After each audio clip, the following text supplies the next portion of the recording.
Hey Quakers, it's me, Mr. Richter.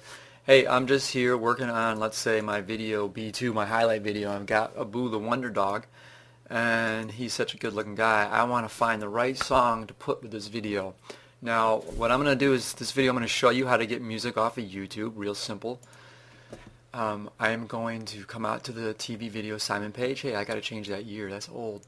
And I'm going to show you how to use this website, Convert Files. It's pretty straightforward. If it's a little bit, the font's a little bit small, and some people just don't want to read it, so they're always getting confused. So that's why I want to make this video. But if you read, you probably don't even need to watch this video. But before I show you that, I do want to remind you, I do have a few links to other websites that have music. These don't have, commercial music. It's more like background instrumental type music. But they have some cool stuff here. So especially if you're starting to do like a bigger project, you don't want to necessarily just play pop music off of YouTube. You want to have like more like traditional movie music.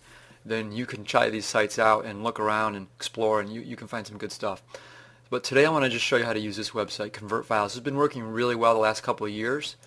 I know there are a lot of other sites available that will download stuff off of YouTube, but this one's been working well. So let's say, first, come on out to YouTube and find a song you want to get. Make sure it works. Ooh, sounds good. And one thing to consider when you're picking a song, sometimes there'll be like 7, 8, 9 different versions of the song. The original one and then plus ones that other people have done. Try to find one, play a few of them. Find one that sounds real nice to your ear, because the quality can really vary a lot. So I always try to find one that sounds really good and it's loud, so it has a good sound dynamic. So then once you find it, you're going to copy that address. You're going to come back to Convert Files, and I'm going to right click and hit download right here. It's going to automatically put the input format. It realizes this is coming from YouTube, so it's an MPEG-4. And then it's going to ask you, what's your output format? And a lot of people just click convert. They don't look at this, and it turns it into an AVI, which our computers in our Vegas, they just can't work with it. So it's just worthless to us.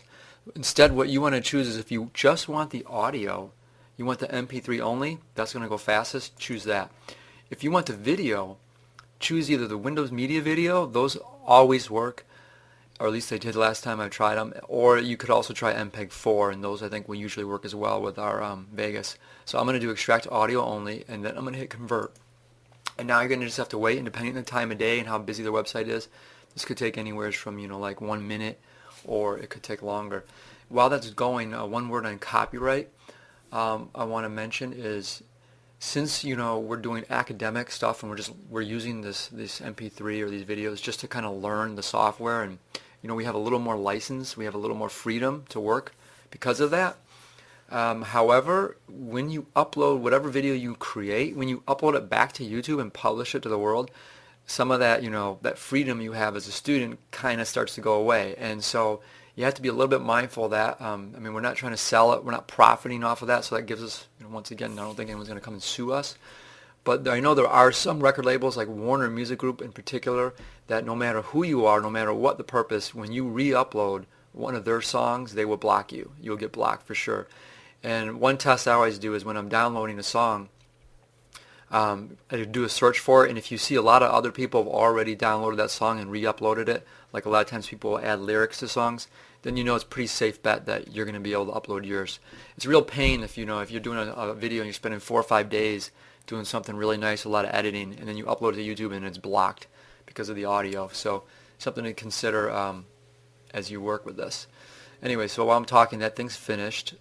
It's going to come over here, and now you have to wait a little bit more, and then we're going to get a link that we're going to be able to download. I'm going to pause while I wait for that. Okay, so here's the link. I'm going to right click and save link. Don't left click it. If you left click it, it will open that file up in your browser. It's basically worthless to you. So I right clicked it, and I chose to save that file, download it. So then my box pops up. Keep track of where you're going to put it. I would, if you're at school, I would put it inside your H drive.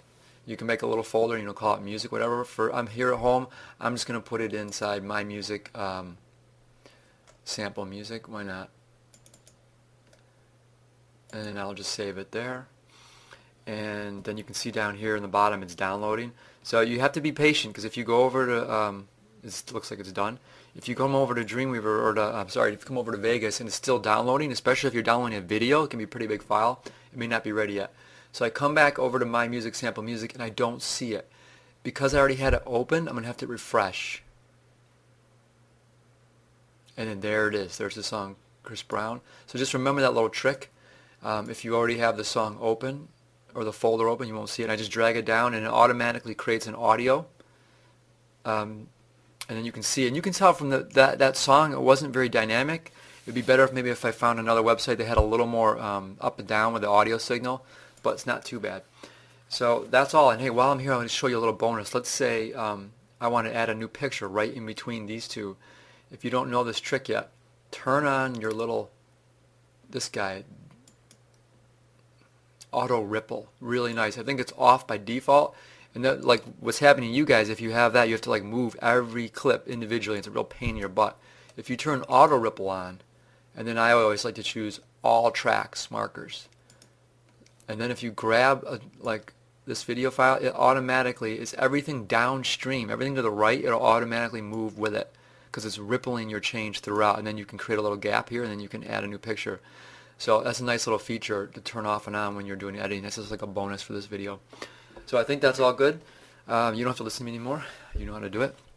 But I'll keep talking for those who are sticking around. So in case you missed it, or in case you didn't realize, convert another file.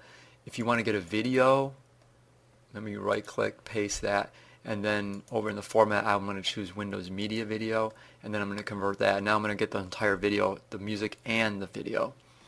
But most of the time we're just getting MP3s, so extract only MP3. Good to go. If you have any questions, let me know.